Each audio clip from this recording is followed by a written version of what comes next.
আমন্ত্রণ দেশ জনপদ লাইভে আপনাদের সাথে আছি জ্যোতি সরওয়ার। টানা 9 দিনে সরকারি ছুটি শেষে রাজধানীতে ফিরছে মানুষ। কর্মস্থলে ফেরা মানুষের খবর জানাতে এই মুহূর্তে রাজধানী সায়দাবাদ বাস টার্মিনাল থেকে যুক্ত হচ্ছেন সহকর্মী ফাহিম ইউসুফ। ফাহিম, কর্মস্থলে ফেরা মানুষের চাপ কেমন দেখছেন? যাত্রীদের কোনো অভিযোগ রয়েছে কিনা?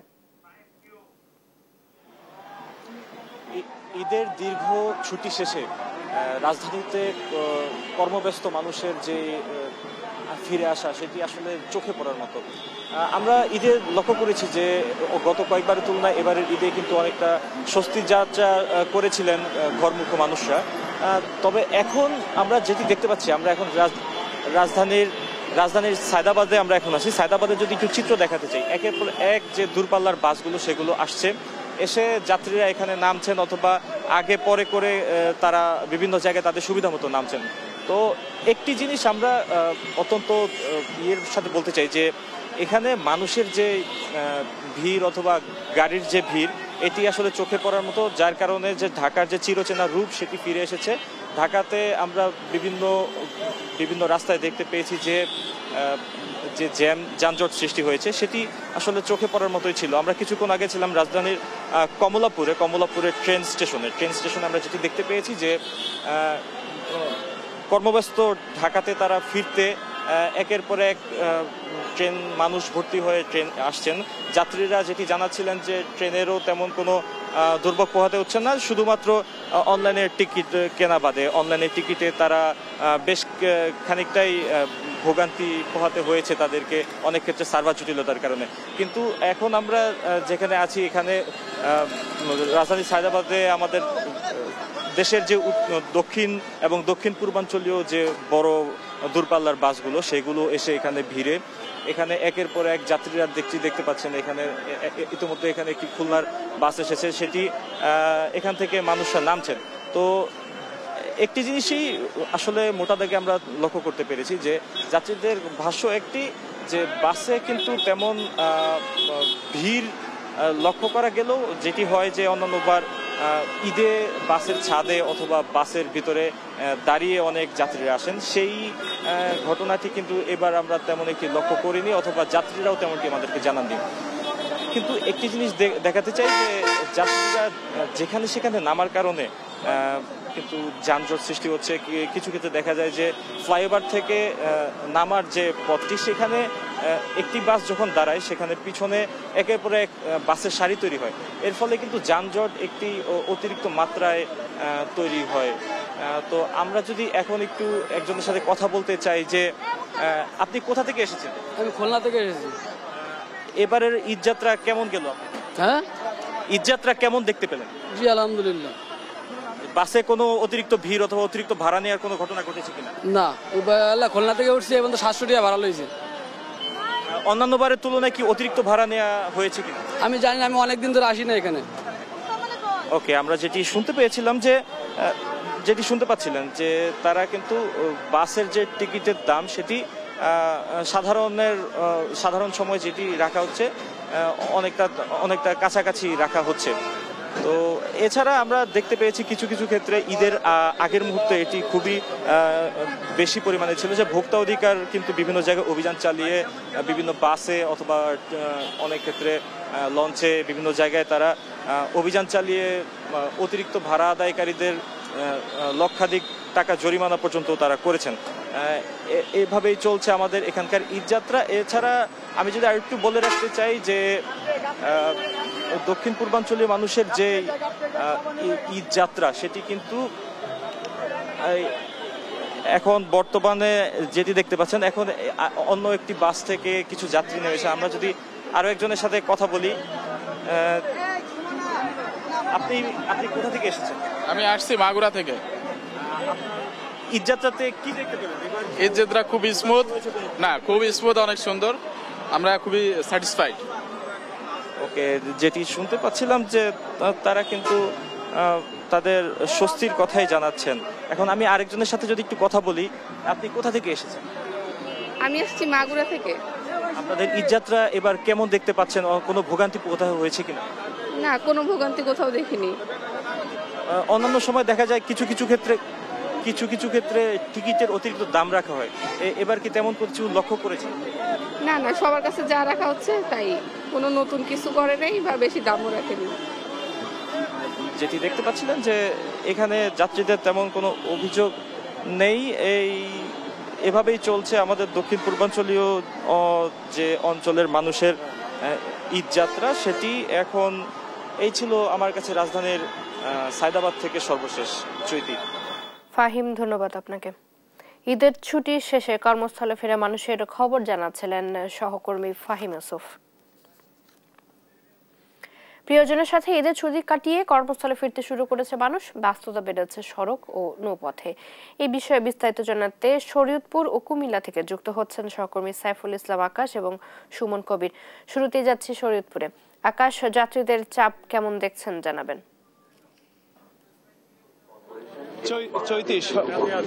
চৈতি, সকাল থেকে আমরা দেখেছি যে যাত্রীদের কিন্তু উপচে পড়া ভিড় এবং সড়কে।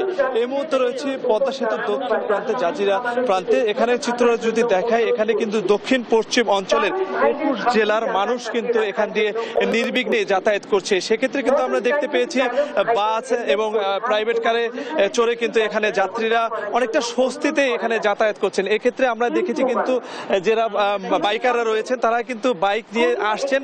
সকালের দিকে কিন্তু এই যাত্রীর চাপটা অনেকটা বেশি ছিল, এখন কিন্তু যাত্রীর চাপটা কিছুটা কম। তো এখানকার যারা যাত্রীরা রয়েছে তাদের সাথে আমরা কথা বলেছি, তারা আমাদেরকে যেটি জানিয়েছে যে এখন কিন্তু ঈদের শেষ সময়ের ছুটির শেষ সময়ে, সেক্ষেত্রে কিন্তু তাদের পরিবহনের যে বাসগুলো রয়েছে সেক্ষেত্রে শরীয়তপুর থেকে ঢাকায় যারা যাচ্ছেন তাদের কিন্তু দৈনিক 250 টাকা যে ভাড়া, সে ভাড়া কিন্তু গুনতে হচ্ছে 400 টাকা, যা অতিরিক্ত বলে আমাদেরকে জানিয়েছে। পাশাপাশি তারা যেটি বলছে যে এখন যদি সরকারের পক্ষ থেকে মনিটরিংটা ভালোভাবে করা হতো তাহলে কিন্তু এখানে যে যাত্রীদের সমস্যাগুলো রয়েছে, ভাড়া জটিলতা, সেটি কিন্তু নিরসন হতে পারতো। আমরা দেখতে পেয়েছি এই যে পদ্মা সেতুর দক্ষিণ প্রান্ত, যে প্রান্তে কিন্তু পুলিশ এবং সদস্যরা কিন্তু সর্বক্ষণই মনিটরিং এ রাখছে যাতে অপ্রীতিকর কোনো ঘটনা না ঘটে।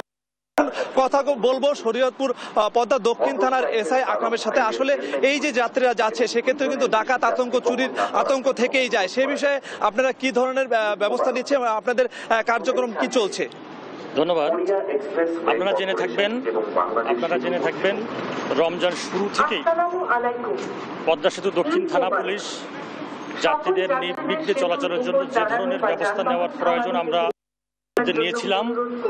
রাতের বেলায় আমরা যে সমস্ত যাত্রী বিদেশ থেকে আসছে, শরীয়তপুর জেলার বিভিন্ন উপজেলায় গামী যে সমস্ত যাত্রী, এ সকল যাত্রীদের নিরাপত্তা নিশ্চিত করার জন্য আমরা তাদের গাড়ি বহর নিয়ে আমরা আমাদের সীমানা পার করে দিয়েছি, যার কারণে পুরো রমজানটা অত্যন্ত শান্তি শৃঙ্খলাভাবে অতিবাহিত হয়েছে এবং ঈদকে সামনে রেখে নিরাপত্তা নিশ্চিত করার জন্য আমরা অতিরিক্ত পুলিশ সহ সাদা পোশাকে পুলিশ নিয়োজিত করেছি। এবং আপনারা জানেন জাজিরা প্রান্তে পদ্মা সেতুর দক্ষিণ প্রান্তে টোল প্লাজায় এখানে পদ্মা সেতুর ইতিহাসে সর্বোচ্চ সংখ্যক ট্রাফিক হয়েছে। গত 24 ঘন্টায় এখানে 37,000 ট্রাফিক হয়েছে, যা বাংলাদেশের বিগত যে কোনো সময়ের থেকে অনেক বেশি। তো আগামীতে শান্তি শৃঙ্খলা রক্ষার জন্য পুলিশ মাঠে আছে। আমরা ঈদকে নির্বিঘ্ন করার জন্য যে ব্যবস্থা নেওয়ার জন্য ইতিমধ্যে নিয়েছি, আশা করি স্বস্তির ঈদ হবে এবার। ধন্যবাদ আপনাকে। শুনছিলেন এখানে যিনি দায়িত্বরত রয়েছেন। তো যেটি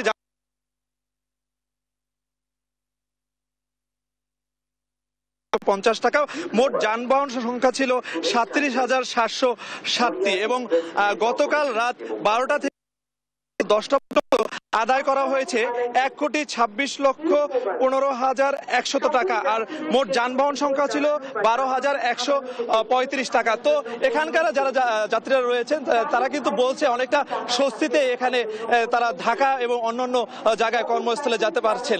তো এই বিষয়ে আমরা আরো বিস্তারিত জানবো কুমিল্লার সহকর্মী সুমন কবির কাছে। সুমন, আপনার ওখানের অবস্থা কিরকম রয়েছে? যানবাহনে কোনো সমস্যা রয়েছে কিনা, যাত্রীদের কোনো ভোগান্তি হচ্ছে কিনা?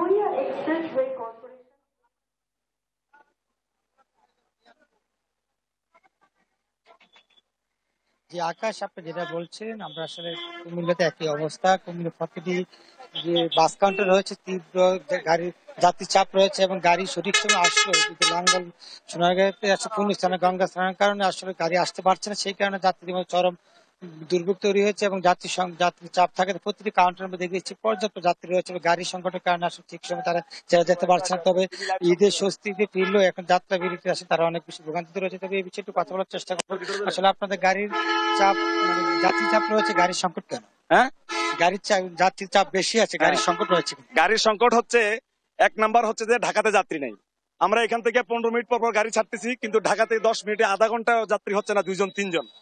আর নাঙ্গলবন আজকে স্থান, ওইখানে ট্রাফিক জ্যামের একটা গুরুত্বপূর্ণ বিষয় আজকে দাঁড়াইছে, যার কারণে ঢাকা থেকে যে পরিমাণ গাড়ি আমরা এখানে সাপোর্ট পাওয়ার কথা কুমিল্লা কাউন্টারে, সেই পরিমাণ গাড়ি আমরা সাপোর্ট পাচ্ছি না রাস্তায় ট্রাফিক জ্যামের কারণে। এই জন্য যাত্রীদের চাপ। যদি অ্যাভেলেবেল গাড়ি আমরা পাইতাম, আমরা কিন্তু গাড়ি কিন্তু খালি আনাচ্ছি ঢাকা থেকে, গাড়ি ঢাকা থেকে অলরেডি খালি আনাচ্ছি, ভাড়াও কিন্তু বাড়তি নিচ্ছি। তারপরও যেহেতু সব রোডে গাড়ির সংকট, এই হিসেবে আমাদের এশিয়া যেহেতু গরমের দিন, এসি কাউন্টারে একটু চাপ থাকবে স্বাভাবিক।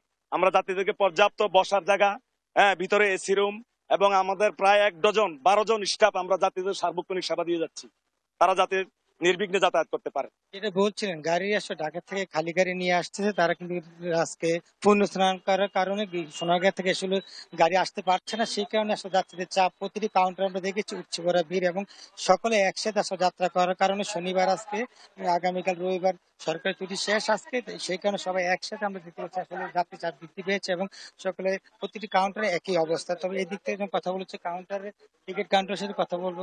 আসলে ভাই টিকিটে কোনো সংকট রয়েছে কিনা, আপনার কোনো সংকট আছে? যাত্রীর চাপ তো আছে মোটামুটি, ভালো আছে। বাসের কোনো সংকট রয়েছে? জি না, এ পর্যন্ত নাই, এ পর্যন্ত সংকট আমি অনুভব করি না। আর প্র্যাকটিক্যাল দেখতেও পাচ্ছেন, তো আপনি নিজেরাও দেখতে পাচ্ছেন যে গাড়ি অ্যাভেলেবেল আছে। যেটা বলছিলেন, আমি একটু কথা বলার চেষ্টা করবো যাত্রীদের সাথে। আসলে ভাইয়া টিকিটের দাম কি মানে একই আছে না দাম বেশি নিয়েছে কিনা?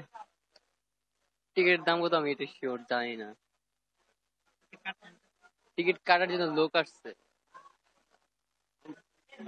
আসলে যেটা বলছিলেন আসলে যাত্রীরা আসলে ভাই টিকিটের দাম বেশি নিয়েছে না কম নিয়েছে? টিকিটের দাম একই রেখেছে আগের মতো, দাম বেশি আছে? হ্যাঁ আলহামদুলিল্লাহ আগের দামে আছে, জি জি আগের দামে আছে, না কোনো সমস্যা নেই। বাট একটু ভিড়, অনেক মানুষ তো, অনেক ভিড়, কারণ এখন সবাই যাচ্ছে ঢাকায়, কেউ তার গন্তব্যস্থানে যাচ্ছে। যেটা বলছিলেন আসলে কুমিল্লার প্রত্যেকটা স্ট্যান্ডে আমি দেখেছি একই রকম যাত্রী চাপ রয়েছে, এই ছিল কুমিল্লা থেকে সর্বশেষ। টানা 9 দিনের ঈদের ছুটি শেষ করে কর্মস্থলে ফিরতে শুরু করেছে কর্মজীবী মানুষ। ব্যস্ততা বেড়েছে সড়ক ও নৌপথে। এ বিষয়ে বিস্তারিত জানাতে বগুড়া ও ময়মনসিংহ থেকে যুক্ত হচ্ছেন সহকর্মী সঞ্জু রায় এবং ইলিয়াস আহমেদ। প্রথমে যাচ্ছে বগুড়াতে। সঞ্জু, যাত্রীদের চাপ কেমন দেখছেন জানাবেন।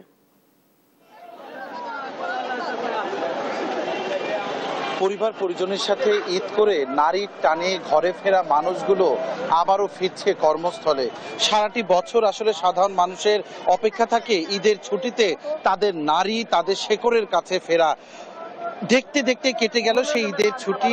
আজ কিন্তু বগুড়ার প্রতিটি বাস স্ট্যান্ডে কিন্তু যাত্রীদের উপচে পড়া ভিড় কিন্তু আমরা লক্ষ্য করছি এবং গাড়িগুলো এখন পর্যন্ত সকাল থেকে বেশ সময় মতোই ছেড়ে গেছে, কোথাও কোনো বিশৃঙ্খলার খবর কিন্তু আমরা পাইনি। আমরা বেশ কয়েকজন যাত্রীর সাথে কথা বলেছি, যাত্রীরাও কিন্তু আমাদেরকে জানিয়েছে যে আসলে কোথাও অতিরিক্ত কোনো ভাড়া আদায়ের কিন্তু আমরা চিত্র দেখিনি এবং একই সাথে আমরা দেখছি যে এখানে কিন্তু গেল কয়েকদিনের মতোই আজকেও অভিযান চালাচ্ছেন বিআরটি এবং জেলা প্রশাসনের সহযোগিতায় এক্সিকিউটিভ ম্যাজিস্ট্রেটের নেতৃত্বাধীন একটি ভ্রাম্যমাণ আদালত কিন্তু যাত্রীদের সাথে কথা বলছেন। কারো কাছ থেকে অতিরিক্ত ভাড়া আদায় করা হচ্ছে কিনা সেই বিষয়ে কিন্তু তারা মনিটরিং কার্যক্রম চালাচ্ছে। আমরা একটু সরাসরি কথা বলবো বিআরটি বগুড়ার মোটরযান পরিদর্শক আশরাফুল ইসলামের সাথে, যে আজকে ঈদের যাত্রার মানুষজন আবারও কর্মস্থলে ফিরছে, শেষ দিন বলা যায়, তো কোনো রকম কোনো বিশৃঙ্খলা বা অনিয়মের চিত্র আপনারা দেখছেন কিনা? ধন্যবাদ আপনাকে। আপনারা জানেন যে এখন যারা ঈদ করতে আসছিল তারা আবার কর্মস্থলে ফিরে যাচ্ছে। যারা এই আসা এবং যাওয়ার মাঝখানে যে যাত্রী সাধারণের কোনো ধরনের জন্য হয়রানির শিকার না হয় এবং অতিরিক্ত ভাড়া আদায় না করতে পারে এবং সেই সাথে ফিটনেসবিহীন কোনো গাড়ি এবং লক্ষ্যযোগ্য কোনো গাড়ি রাস্তায় যেন চলাচল করতে না পারে, সেজন্য আমাদের বিগত কয়েকদিন থেকে মোবাইল কোড অব্যাহত আছে এবং আমরা আশানুরূপ ভালো ফলাফল পাচ্ছি। তো সবকিছু মিলিয়ে দেখা যাচ্ছে যে এবারের ঈদ আসলে বগুড়া শহরে কোনো ধরনের যানজটের সৃষ্টি হয়নি এবং আমাদের সবকিছু মিলিয়ে আমাদের এই ঈদ যাত্রা আসলে একটা অন্যরকম ঈদ যাত্রা এবং অন্যরকম একটা আনন্দদায়ক। ধন্যবাদ আপনাকে।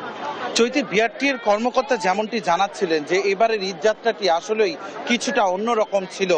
শুরু থেকেই দেখেছি মহাসড়কের কোথাও কিন্তু কোনো প্রতিবন্ধকতা ছিল না, যানজট ছিল না উল্লেখযোগ্য পরিমাণ। যে সামান্য যানজট ছিল তা কিন্তু অতিরিক্ত যাত্রীদের চাপ, গাড়ির চাপ বাড়ায়। কিছুটা যানজট থাকলেও গেল কয়েক বছর যে যানজটের যে ভয়াবহ পরিস্থিতি আমরা দেখেছি তা কিন্তু এবার একদমই ছিল না বলা চলে। পাশাপাশি কোথাও কোনো বিশৃঙ্খলার চিত্রও দেখা যায়নি। আসলে সাধারণ মানুষও কিন্তু তারা সন্তুষ্টি প্রকাশ করেছে। তাদেরও প্রত্যাশা যে নির্বিঘ্নভাবে তারা তাদের নারীর টানে ঘরে ফিরেছিলেন, একইভাবে তারা যেন আবার নির্বিঘ্নে ফিরতে পারে তাদের কর্মস্থলে। ঈদ যাত্রার এই আনন্দঘন যে দিনগুলো পার করলো পরিবার পরিজনের সাথে, এই স্মৃতিটুকু নিয়ে কর্মজীবী মানুষরা কাটিয়ে দিবেন আবারও সারা বছর, আবারও ফিরবেন তাদের পরিবারের কাছে। স্বস্তির এই যাত্রা অব্যাহত থাকুক প্রত্যাশা সাধারণ মানুষের। বগুড়া থেকে চৈতি, আমার কাছে ঈদ যাত্রা নিয়ে এটিই ছিল সর্বশেষ। আমরা এ বিষয়ে আরো জানবো। আমরা সরাসরি চলে যাচ্ছি ময়মনসিংহে, সেখানে রয়েছে আমাদের সহকর্মী ইলিয়াস হোসেন। যাতায়াত ভাড়া বিড়ম্বনায় পড়েছেন ময়মনসিংহের যাত্রীরা। অর্থাৎ সকাল থেকেই শত শত যাত্রী পাটগুদাম ব্রিজ মোড়ে কিন্তু তারা ঢাকামুখী যাত্রী তারা কিন্তু অপেক্ষা করছেন। অর্থাৎ তারা কিন্তু 200 টাকার ভাড়া 400 টাকা দিয়েও কিন্তু তারা আসন পাচ্ছেন না। অর্থাৎ এই যে বিড়ম্বনা ভোগান্তি সেটি কিন্তু যাত্রীরা এসে কিন্তু তারা ভোগান্তির মধ্যে পড়েছেন এবং তারা বলছেন যে বিগত বছরের ন্যায় এবছর কিন্তু তাদের ভাড়া কিন্তু বেশি নেওয়া হচ্ছে। এই বিষয়ে প্রশাসনের কোনো নজরদারি নেই, সেই বিষয়টি বলছিলেন। আমি এখন রয়েছি নগরীর পাটগুদাম ব্রিজ মোড়ে রয়েছে। অর্থাৎ এই জায়গা থেকে নেত্রকোনা শেরপুরের যাত্রীরা কিন্তু ঢাকার দিকে যাচ্ছেন। অর্থাৎ তারা লোকাল বাসে করে যাচ্ছেন। আমরা দেখেছি সাধারণত যে ভাড়া অর্থাৎ গাজীপুর চৌরাস্তা 200 টাকা ভাড়া নেওয়া হয়, আজকে কিন্তু ভাড়া নেওয়া হচ্ছে 400 টাকা। দ্বিগুণ ভাড়া নেওয়া হচ্ছে, তারপরেও কিন্তু তাদের যে বসার আসন সেটি কিন্তু দেওয়া হচ্ছে না। অর্থাৎ দাঁড়িয়ে তারা যাচ্ছেন। অনেকেই কিন্তু শিশু বাচ্চা নিয়ে ভোগান্তির মধ্যে পড়েছেন। অনেকেই তাদের সাথে যে মালামাল ছিল, ব্যাগ ছিল, সেগুলো নিয়ে এসেও কিন্তু ঘন্টার পর ঘন্টা কিন্তু এই পাটগুদাম ব্রিজ মোড়ে তারা বাসের জন্য অপেক্ষা করছেন এবং চালকরা কিন্তু তারা তাদের কোনোভাবেই ভাড়া কিন্তু কমাচ্ছেন না এবং চালকরা বলছেন যে তারা কিন্তু আজকেই ঈদের যে আমেজ সেই আমেজটুকু কাজে লাগিয়ে তারা কিন্তু এই ভাড়া কিছুটা বাড়তি নিচ্ছেন, সেই বিষয়টি কিন্তু তারা বলছিলেন। এবং সাধারণত যাত্রীদের যে অবস্থা সেটি তারা বলছেন যে ঈদের মধ্যে তাদের যে টাকা পয়সা ছিল সেটি কিন্তু খরচ হয়ে গেছে এবং বাস স্ট্যান্ডে এসে তারা অনেকটাই ভোগান্তির মধ্যে পড়েছেন। আমরা সাধারণ একজন যাত্রীর সঙ্গে কথা বলতে চাই, জানতে চাই আপনাদের কি সমস্যা হচ্ছে, ভাড়া কি দ্বিগুণ কিনা? ভাড়া আগের থেকে এখন দ্বিগুণ। ঈদ গেছে 4-5 দিন হয়েছে, তারপরেও তারা আমরা নর্মালি আসা যাওয়া করলে ভাড়া লাগে আপনার 120 টাকা বা 100 টাকা, কিন্তু তার থেকে আজকে দ্বিগুণ ভাড়া নিচ্ছে। তারপরে আমরা সিট পাচ্ছি না, সিট খালি পাচ্ছি না। আর এখানে আমরা ঘন্টার পর ঘন্টা দাঁড়িয়ে আছি আর কি। আর ভাড়া আগের থেকে দ্বিগুণ নিতেছে, 400 টাকা করে তারা ভাড়া দিচ্ছে, তারপরে সিট পাওয়া যাচ্ছে না। আর যাওয়া মুশকিল হয়ে গেছে, দেখতেই তো পাচ্ছেন আপনারা, যাওয়া একদম মুশকিল হয়ে গেছে আমাদের। অতিরিক্ত ভাড়া নেওয়ার কারণটা কি? অতিরিক্ত কারণটা মানুষ বেশি দেখে তারা এই কারণে ভাড়া নিয়ে যাচ্ছে। তারা আমি মহাখালী মাওনা যাবো, তারা ভাড়া 400 টাকা ভাড়া যাচ্ছে, আমি 100 টাকা বলছি, 100 টাকা দেবে না। তারা জুলুম করে নিয়ে যাচ্ছে। গরিবরা তারা ডিউটি করতে হবে, তারা ফেরত দেয়, এই কারণে যাচ্ছে 400 টাকা দিয়ে। আরও সিট পাচ্ছে না, তারা কার হয়ে যাচ্ছে প্রভাবে লাগে। তারা 10 টাকা কামালে 2 টাকা তারা বেশি দেওয়ার লাগে, এই জন্য। তিনি বলছিলেন যে তাদের কাছ থেকে কিন্তু জবরদস্তি করে সেই ভাড়া আদায় করা হচ্ছে। অর্থাৎ এখান থেকে যারা ঢাকামুখী তারা কিন্তু বিভিন্ন কলকারখানায় কাজ করে থাকেন। সাধারণত কিন্তু এখান থেকে ঢাকার দিকে যাচ্ছেন, অর্থাৎ তাদের যে কর্মস্থল সেই কর্মস্থলে যাওয়ার কিন্তু তাদের যে প্রচেষ্টা, অর্থাৎ সেই প্রচেষ্টা কিন্তু ভাড়া বৃদ্ধির কারণে আসলে সেটা অনেকটাই তারা ভোগান্তির মধ্যে পড়েছেন। হ্যাঁ, আমাদের থেকে 400 টাকা করে ভাড়া নিচ্ছে, এখানে ভাড়া সর্বোচ্চ 300 টাকা বা 250 টাকা। এটার বিরুদ্ধে ভুক্ত অধিকার যাতে ব্যবস্থা নেই সেই দাবি জানাচ্ছি, জোর দাবি জানাচ্ছি। আমাদের প্রচন্ড ভোগান্তি, এগুলো কোনো নিয়ম কানুন ওরা মানছে না, মানে আপনারাও মিডিয়ার মাধ্যমে যাতে প্রকাশ করেন, এগুলোর জন্য আমরা জোর দাবি জানাচ্ছি। তারা বলছিলেন তাদের ক্ষোভের কথাগুলো কিন্তু বলছিলেন যারা বাস পরিচালনার দায়িত্বে আছেন। আপনারা অতিরিক্ত ভাড়া নেওয়ার কারণ? আমরা তো অতিরিক্ত ভাড়া নিতেছি না, 100 করে নিতেছি, চৌরাস্তা 100 করে, চৌরাস্তা 100 টাকা।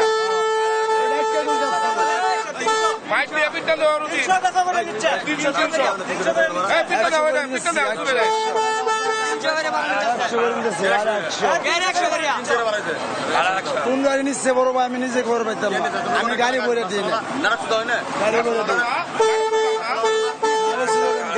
ভাই 300 টাকা ভাড়া নিতেছে, ডাইতে ভাড়া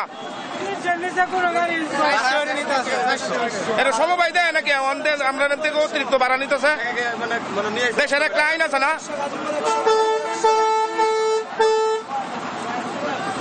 তারা কিন্তু এই যারা বাসের সহকারী রয়েছেন তাদের সঙ্গে কিন্তু সাধারণ যাত্রীরা বাকবিতণ্ডায় তারা জড়িয়েছেন।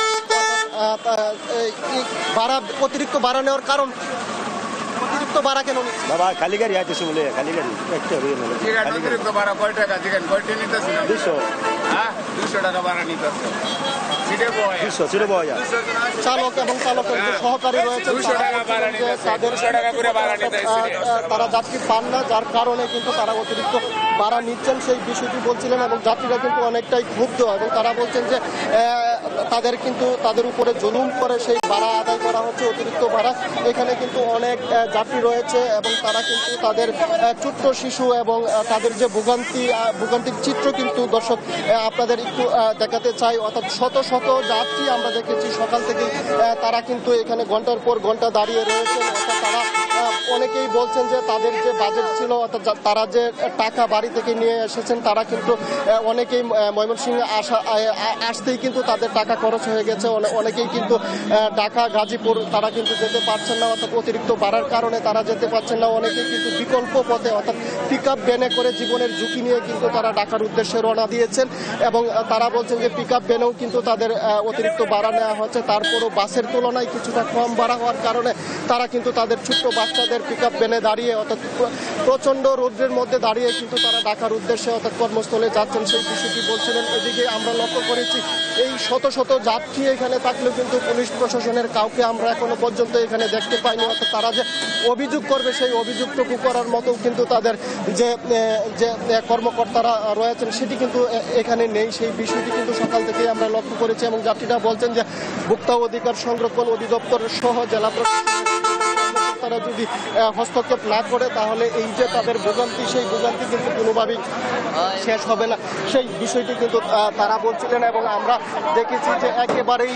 যাত্রীদের যে ভোগান্তি সেটি কিন্তু এখানে লক্ষণীয় হয়ে উঠেছে এবং তারা ঘন্টার পর ঘন্টা দাঁড়িয়ে কিন্তু তারা বাসের সিট পাচ্ছেন না, অর্থাৎ যেতে পারছেন না। তাদের যে বাজেট সেই বাজেট অনুযায়ী তাদের টাকাও কিন্তু শেষ হয়ে গেছে এবং বিশেষ করে বলা যায় বাস চালক যারা আছেন তাদের সিন্ডিকেটের কবলে কিন্তু তারা পরে কিন্তু চরম ভোগান্তির মধ্যে পড়েছেন এখানকার যাত্রীরা। এই ছিল আমার কাছে ময়মনসিংহ থেকে সর্বশেষ। ইলিয়াস, ধন্যবাদ আপনাকে। ঈদের ষষ্ঠ দিনেও রাজধানীর বিনোদন কেন্দ্রগুলোতে দর্শনার্থীদের চাপ রয়েছে। ঈদ বিনোদনের খবর জানাতে এই মুহূর্তে জাতীয় চিড়িয়াখানা থেকে যুক্ত হচ্ছেন সহকর্মী সাবরিনা মজুমদার। সাবরিনা, চিড়িয়াখানায় দর্শনার্থীদের উপস্থিতি কেমন দেখছেন জানাবেন।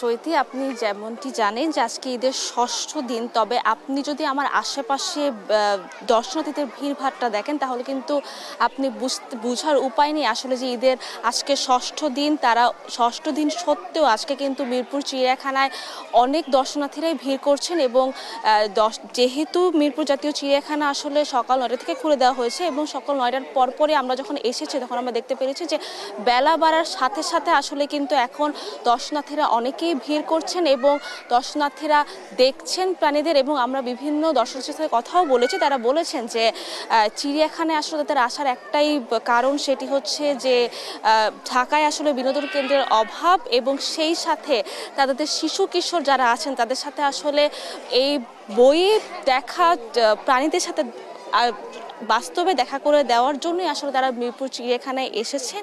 এবং আমি যদি আসলে একটু দর্শনার্থীদের সাথে আসলে কথা বলি, সেটি হচ্ছে আপনি কোথা থেকে এসেছেন? জি, আমি মিরপুর ডিওএসএস থেকে আসছি। এবং কেন আসলে চিড়িয়াখানাটা কেন এসেছেন? আসলে এই যে বাচ্চারা বিভিন্ন ধরনের পশু পাখি দেখছে, সেই জন্য মানে খুব ভালো লাগে তাদের, এই জন্য তাদেরকে বিভিন্ন ধরনের পশু পাখি, বাঘ, ভাল্লুক, সিংহ এগুলো দেখানোর জন্য আসছে। আমরা যদি এখন আরেকজন দর্শনার্থীর সাথে আসলে একটু কথা বলি। আসসালামু আলাইকুম ভাই, আপনি কোথা থেকে এসেছেন? আমি সাভার থেকে এসেছি।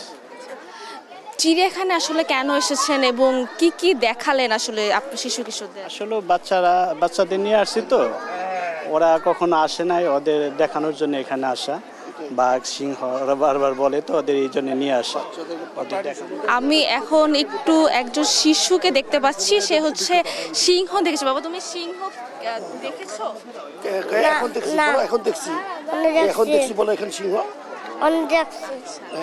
আমরা এখন আরো কিছু শিশু কিশোরদের সাথে আসলে কথা বলতে চাই। তুমি তো এখন হচ্ছে সিংহ দেখলে, তুমি কি কেমন দেখেছো? ভালো। তোমার কেমন লাগছে চিড়িয়াখানায় এসে? ভালো। ভালো। কেমন ভালো লাগছে বলো? সিংহটা কেমন ছিল? সিংহটা কেমন ছিল? ভালো। শক্তিশালী? হুম। শক্তিশালী ছিল? হুম। ধন্যবাদ।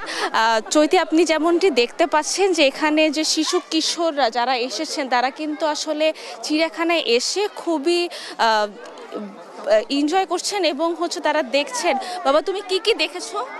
আমি দেখেছি বানর, বাঘ, সিংহ, আমি দেখেছি সাপ। আর তুমি যেভাবে তোমার বইয়ে এই প্রাণীদেরকে দেখেছো, তুমি কি তেমনই ঠিক চিড়িয়াখানায় এসে দেখতে পেয়েছো কিনা? জি জি জি, হ্যাঁ। ঠিক আছে, ধন্যবাদ। আমরা যদি এখন আপনি চৈতি দেখতে পাচ্ছেন যে চিড়িয়াখানায় আসলে কিন্তু একটু আগেও এত ভিড় ছিল না, এখন কিন্তু আসলে দর্শনার্থীদের সাথে ভিড় হচ্ছে এবং বেলা বাড়ার সাথে সাথে আসলে আরও দর্শনার্থী হবে। এবং আমি আরও যেটি জিনিস জানিয়ে দিতে চাই, চিড়িয়াখানা কর্তৃপক্ষের সাথেও আমরা আসলে কথা বলেছি। তারা যেটি বলেছেন যে এবার নিরাপত্তার স্বার্থে অনেক ধরনের ব্যবস্থা তারা গ্রহণ করেছেন। সেই সাথে একটু পরপরই কিন্তু চিড়িয়াখানায় আসলে মাইকিং করা হচ্ছে যে তারা যাতে নিরাপত্তা, তারা যাতে কোনোভাবেই হচ্ছে তাদের শিশুদেরকে আসলে খাঁচার কাছাকাছি না যেতে দেয় এবং সেই সাথে তার যত ধরনের নিরাপত্তার ব্যবস্থা তারা নেওয়া হচ্ছে। এবং এখন পর্যন্ত এই ছিল সর্বশেষ খবর চিড়িয়াখানা থেকে। চৈতি। সাবরিনা, ধন্যবাদ আপনাকে। ঈদের ষষ্ঠ দিনেও রাজধানী বিনোদন কেন্দ্রগুলোতে দর্শনার্থীদের চাপ রয়েছে, সেই খবর জানাচ্ছিলেন জাতীয় চিড়িয়াখানা থেকে যুক্ত হয়ে সহকর্মী সাবরিনা মজুমদার। চুয়াডাঙ্গাতে গত কয়েকদিন ধরে তাপমাত্রা মৃদু থেকে মাঝারি বয়ে যাচ্ছে, যা বৃষ্টি না হওয়া পর্যন্ত অব্যাহত থাকবে বলে জানিয়েছে চুয়াডাঙ্গা আবহাওয়া অফিস। এই বিষয়ে বিস্তারিত জানাতে যুক্ত হচ্ছেন সহকর্মী খায়রুজ্জামান সেতু। তাপমাত্রার এমন পরিবর্তনে সাধারণ মানুষ কি বলছেন, আবহাওয়া অধিদপ্তর কি বলছেন এই বিষয়ে? চৈতি, আপনি জানেন যে চুয়াডাঙ্গাতে কিন্তু বরাবরই গরমের সময় গরম, শীতের সময় শীত বেশি পড়ে। তো এবার কিন্তু ঠিক একই রকম। তো এরই ভিতরে কিন্তু আমি ইতিমধ্যে একাধিকবার আমরা দেশ টিভিতে লাইভে জানিয়েছি যে চুয়াডাঙ্গাতে মৃদু থেকে মাঝারি তাপপ্রবাহ হয়ে যাচ্ছে। রীতিমতো কিন্তু আজকে এবং গতকালকে কিন্তু একই অবস্থা, চুয়াডাঙ্গাতে কিন্তু মাঝারি এবং মৃদু তাপপ্রবাহ হয়ে যাচ্ছে। গতকালকে কিন্তু চুয়াডাঙ্গাতে 34 ডিগ্রি সেলসিয়াস তাপমাত্রা রেকর্ড করা হয়েছিল। এবং এই যে মৃদু থেকে মাঝারি যে তাপপ্রবাহ, মৃদু থেকে মাঝারি তাপপ্রবাহ কিন্তু রমজানের ভিতর থেকে বয়ে যাচ্ছে, অর্থাৎ ঈদের আগে থেকে এই তাপমাত্রা বয়ে যাচ্ছে। যদিও আবহাওয়া অফিস আমাকে সেই সময় যে রমজানের সময় জানিয়েছিল যে ঈদের পরপরই বৃষ্টিপাত হবে, বৃষ্টিপাত না হইলে কিন্তু কোনোভাবেই কিন্তু তাপমাত্রা কমার সম্ভাবনা নেই। তো আমি আজকে সর্বশেষ কিছুক্ষণ আগে চুয়াডাঙ্গা আবহাওয়া অফিসের জ্যেষ্ঠ পর্যবেক্ষক রাকিবুল ইসলামের সাথে কথা বলেছি। উনি আমাকে যেমনটি জানিয়েছে সেটা হচ্ছে যে এখনো কিছুদিন সময় লাগবে, অর্থাৎ 10 তারিখের আগ পর্যন্ত তাপমাত্রা কোনোভাবেই কমার সম্ভাবনা নাই। যদিও আগামী আগামীকালকে খুলনা বিভাগের কিছু কিছু জায়গায় হচ্ছে বৃষ্টিপাতের সম্ভাবনা আছে। সেই বৃষ্টিপাত কিন্তু চাহিদার তুলনায় খুবই অপ্রতুল।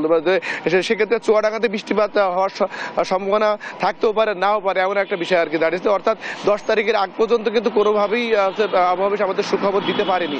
তবে এর ভিতরে একটু জানিয়ে রাখি, সেটা হচ্ছে যে একটু মানে কষ্টের খবর হচ্ছে সেটাই যে চুয়াডাঙ্গাতে কিন্তু যে রমজানের আগে থেকে মৃদু থেকে মাঝারি তাপপ্রবাহ বয়ে গেলেও কিন্তু বাতাসের আর্দ্রতা খুব একটা বেশি ছিল তা কিন্তু না। তবে গতকাল থেকে কিন্তু বাতাসের আর্দ্রতা ইতিমধ্যে বাড়তে শুরু হয়েছে এবং সেক্ষেত্রে বাতাসের আর্দ্রতা যদি বাড়তে থাকে সে মানুষ কিন্তু তরতরিয়ে ঘামবে।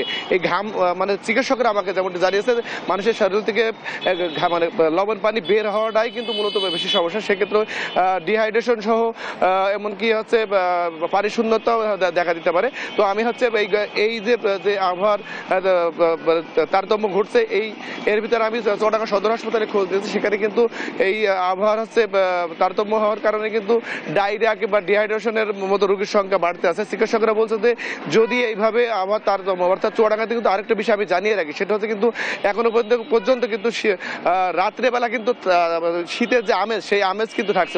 আর সূর্যের আলো অর্থাৎ সকাল 10টার পর থেকে কিন্তু চুয়াডাঙ্গাতে কিন্তু গরমের প্রভাব দেখা যাচ্ছে। অর্থাৎ দিনে গরম, রাত্রেবেলা শীত, এই আবহাওয়ার যে তারতম্য, এই তারতম্যের কারণে কিন্তু মানে চিকিৎসকরা বলতে মানুষের রোগে আক্রান্ত হওয়ার সম্ভাবনা বেশি থাকবে। আমি আরেকটু জানিয়ে রাখি, সেটা হচ্ছে যে চুয়াডাঙ্গাতে যে ফসলি ক্ষেতগুলো আছে, সেই ফসলি ক্ষেতগুলো কিন্তু এখনো পর্যন্ত সেই প্রভাব পড়েনি। তবে এইভাবে যে মৃদু কিংবা মাঝারি তাপপ্রবাহ যদি আরো কিছুদিন চলমান থাকে, সেক্ষেত্রে কিন্তু ফসলি ক্ষেতগুলোতেও প্রভাব পড়ার সম্ভাবনা আছে বলে চুয়াডাঙ্গা কৃষি সম্প্রসারণ অধিদপ্তর সূত্রে আমি জানতে পেরেছি। তো এই ছিল চুয়াডাঙ্গা থেকে সর্বশেষ। সেতু, ধন্যবাদ আপনাকে। চুয়াডাঙ্গা থেকে যুক্ত হয়েছিলেন সহকর্মী খায়রুজ্জামান সেতু। দেশের অন্যতম বড় চালের মোকাম নওগাঁয় 1 সপ্তাহের ব্যবধানে পাইকারিতে দেশে উৎপাদিত সরু চালের দাম কেজিতে 3 থেকে 4 টাকা পর্যন্ত বেড়েছে, আর খুচরা বেড়েছে কেজিতে 4 থেকে 5 টাকা পর্যন্ত। এই বিষয়ে আরো জানাতে যুক্ত হচ্ছেন সহকর্মী কামাল হোসেন। কামাল, হঠাৎ দাম বৃদ্ধির প্রতিক্রিয়া কি বলছেন ক্রেতা বিক্রেতারা, জানাবেন।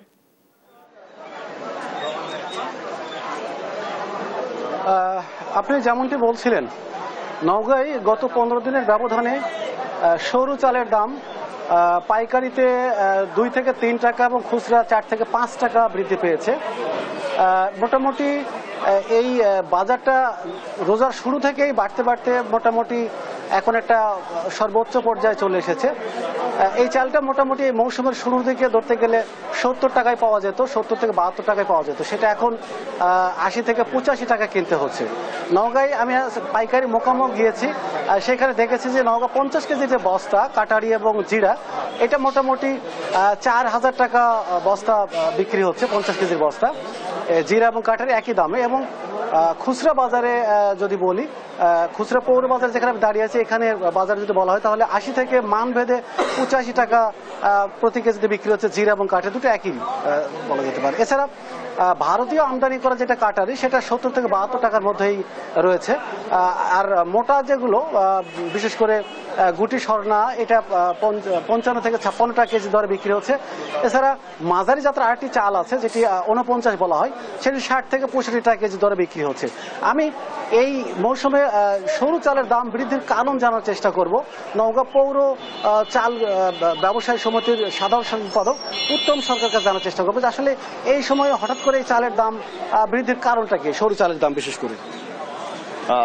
দেখেন, এখন মৌসুমের শেষে এটা স্বাভাবিকভাবে এটা চিকন আমাদের দেশি সরু চাল যেটা কাটারি নাজির এবং জিরা চাল, এইটা 2 সপ্তাহ ব্যবধানে 3 থেকে 4 টাকা খুচরা বাজারে বৃদ্ধি পেয়েছে। এই দুটো চাল ব্যতীত রেখে সম্পূর্ণ চাল মানুষের ক্রয় ক্ষমতার মাঝখানে আছে এবং চালগুলো নিম্নমুখের দিকে আছে। এটা বৃদ্ধি হওয়ার কারণ এখন চালের আমদানি নাই এবং ধানের আমদানি নাই। কৃষকের গোলায় এই ধানগুলো এখন শেষ পর্যায়ে চলে আসছে, যার কারণ এটা মৌসুমের শেষের দিকে এটা স্বাভাবিকভাবে 2-4 টাকা দাম এটা বৃদ্ধি হয়। চৈতি, আপনি শুনছিলেন যে মৌসুমের সময় নয়, এটাই জন্য মূলত চালের দাম বৃদ্ধি পেয়েছে। জেলায় এবারে আমন মৌসুমে 1,96,125 হেক্টর জমিতে আমন ধান চাষ করা হয়েছিল এবং এখান থেকে চাল উৎপাদিত হয়েছে প্রায় 6.5 লক্ষ মেট্রিক টন। নওগাঁয় 3 মৌসুম মিলে প্রায় 17 লক্ষ মেট্রিক টন চাল উৎপাদিত হয়ে থাকে। তো চালের বাজার নিয়ে মোটামুটি এমনটি ছিল নওগাঁ থেকে। কামাল, ধন্যবাদ আপনাকে। নওগাঁ থেকে চালের বাজারের খবর জানাচ্ছিলেন সহকর্মী কামাল হোসেন। দেখছেন দেশ জনপদ লাইভ।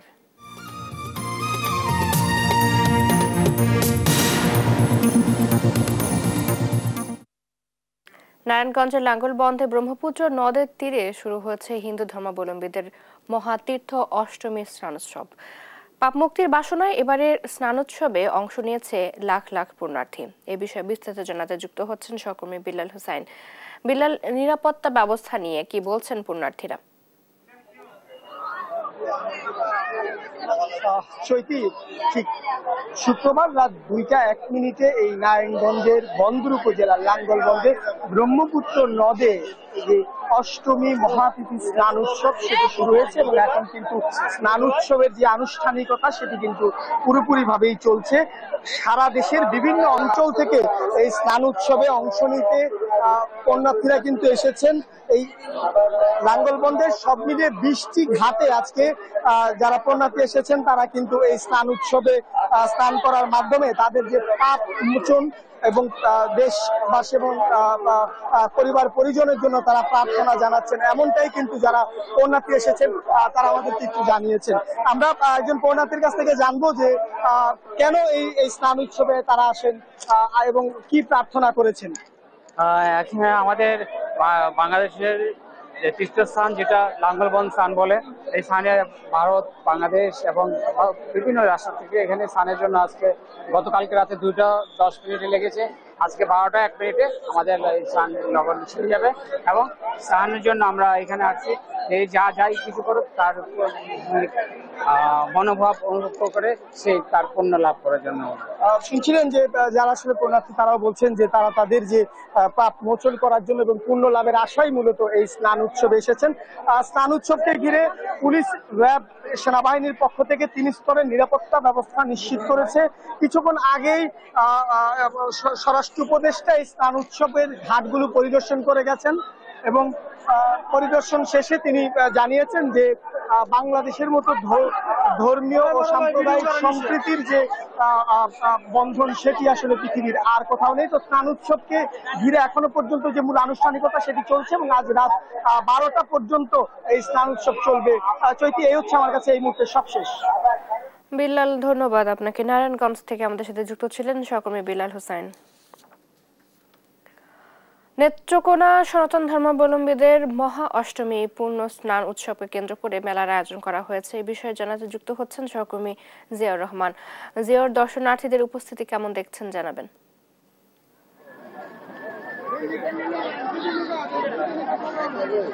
আমি আপনাদেরকে জানাতে চাই, যেমনটি বলছিলেন যে আমি এখন যে জায়গাটিতে দাঁড়িয়ে আছি সেটি হচ্ছে নেত্রকোনার কেন্দ্র উপজেলার কান্দিউরা ইউনিয়নের গুক বাজার। এটি একটি ব্রিটিশ আমলের ঐতিহ্যবাহী একটি বাজার। এখানে 3টি নদীর মোহনা একত্রিত হয়েছে, যে কারণে এই ঐতিহ্যবাহী জায়গাটিতে বছরের চৈত্র মাসের এই দিনে প্রতি বছরই কিন্তু সনাতন ধর্মাবলম্বী যারা আছেন তারা কিন্তু এখানে যে ত্রিমোহনী ঘাটে তারা আপনার এই যে স্নান উৎসবের আয়োজন করে থাকে, জন্মাষ্টমী মহাষ্টমীর আয়োজন করে থাকে। তো এই স্নান উৎসবকে কেন্দ্র করে কিন্তু এই ত্রিমোহনীর ঘাটের তীরেই এখানে চমৎকার একটি মেলা বসে, যেটিকে স্থানীয়ভাবে বলা হয় বারুণী মেলা। আমি আপনাদেরকে একটু দেখাতে চাই যে এই যে বারুণী মেলাকে কেন্দ্র করে এবছরও কিন্তু অন্তত 1.5 থেকে 200-র মতো দোকান কিন্তু এখানে বসেছে। বিভিন্ন গ্রামীণ লোক ঐতিহ্য এবং সংস্কৃতির যেসব পণ্য আমাদের রয়েছে সেসব পণ্যের পসরা সাজিয়ে কিন্তু এখানে দোকানিরা বসেছেন। তো আমরা মেলা ঘুরে যে বিষয়টি দেখেছি যে এখানে কিন্তু একেবারে এই যে শিশুদের ঘুড়ি থেকে শুরু করে শিশুদের বিভিন্ন ধরনের খেলনা, নারীদের বিভিন্ন ধরনের তৈরি পণ্য এবং মিষ্টান্ন জাতীয় পণ্য সহ কিন্তু নানা ধরনের গ্রামীণ যে লোক ঐতিহ্য, কুটির শিল্প, এ ধরনের পণ্য কিন্তু এখানকার মেলার স্টলগুলোতে জায়গা পেয়েছে। তো আমরা এখানে যারা এসেছেন দর্শনার্থী, হাজারো মানুষের ঢল কিন্তু নেমেছে এই পুণ্য স্নানকে উৎসবকে কেন্দ্র করে। এই মেলায় কিন্তু হাজারো মানুষের ভিড়। তো আমরা একটু কথা বলবো এই যে পুণ্যস্নান উৎসবের আয়োজক যারা, এই উপজেলা পূজা উদযাপন কমিটির সাধারণ সম্পাদক এবং এই যারা মূলত এই উৎসব এবং এই যে বারুণী মেলার আয়োজনটি করেছেন, সজল কুমার সরকার, আপনার কাছে একটু জানতে চাই এই যে স্নান উৎসবকে কেন্দ্র করে যে গ্রামীণ যে লোক ঐতিহ্যের যে মেলা, এই স্নান উৎসব এবং মেলার মধ্যে যে একটি মেলবন্ধন, এই বিষয়ে যদি একটু বলতেন। ধন্যবাদ আপনাকে এবং আমার দেশ টিভির সম্মানিত দর্শকদেরকে আমি ধন্যবাদ ও অভিনন্দন জানাই। আসলে আমাদের যে অষ্টমী স্থানটা যেমন একটা ধর্মীয় সনাতন ধর্মাবলম্বী ধর্মীয় দিক, ঠিক তদ্রূপে যে মেলাটা এটা একটা আমাদের ঐতিহ্যগত দিক এবং এই ধর্মের সাথে ঐতিহ্যের সংমিশ্রণের মাধ্যমে আমরা একটা অসাম্প্রদায়িক বাংলাদেশকে গড়তে চাই এবং এইটার যে একটা সুষ্ঠু নিদর্শন সেটা কিন্তু আমাদের এই যে অষ্টমী স্থান অনুষ্ঠানটি। এখানে আমরা যেমন প্রথম সকালবেলায় ভোরবেলায় গঙ্গা পূজা এবং অষ্টমী স্থান এবং আমরা যেমন প্রসাদ বিতরণ করি, ঠিক তেমনি পাশাপাশি সকালবেলা থেকেই বিভিন্ন ধরনের হাতে তৈরি জিনিসপত্র, আমাদের কুটির শিল্পের জিনিসপত্রগুলো সারা বছর ধরে যারা তৈরি করে এবং আমরা সারা বছর অপেক্ষা করি এই দিনটিতে আমরা। নেত্রকোনা থেকে যুক্ত ছিলেন আমাদের সহকর্মী জিয়াউর রহমান এবং এই ছিল এখনকার দেশ জনপদ লাইভ। পরের বুলেটিন দেখার আমন্ত্রণ রইল। ধন্যবাদ সবাইকে।